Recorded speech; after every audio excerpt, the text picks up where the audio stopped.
Berikutnya, bagaimana menentukan sistem perpajakan untuk komoditas yang optimal.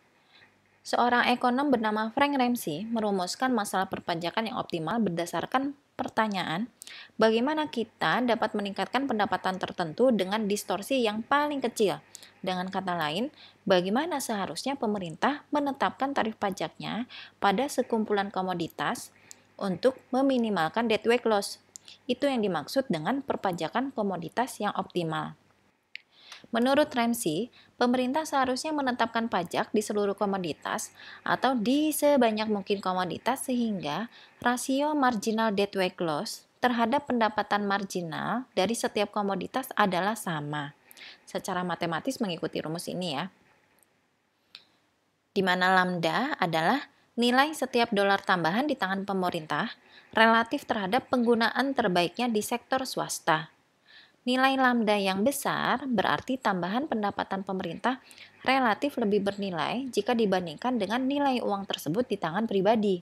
Kalau lambda kecil, maka pendapatan tambahan pemerintah memiliki nilai yang kecil dibandingkan dengan nilai yang diberikan individu swasta untuk memiliki uang tersebut. Aturan ini menyatakan bahwa dead weight loss per dolar tambahan pendapatan pajak harus sama untuk semua komoditas.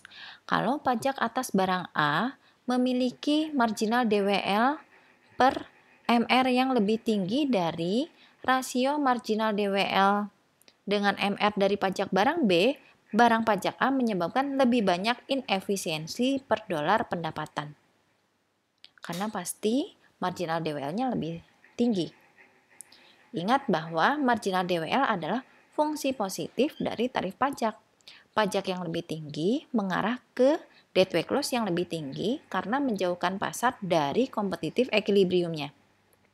Jadi, untuk meminimalkan inefisiensi pasar, pemerintah perlu menurunkan tarif pajak barang A agar marginal dead weight loss barang A turun.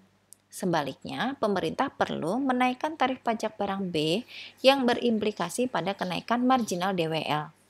Tarif pajak barang A dan B harus disesuaikan sampai rasio marginal DWL dan marginal revenue dari barang A dan barang B sama sehingga kedua jenis barang memiliki biaya inefisiensi yang sama untuk setiap dolar peningkatan pendapatan.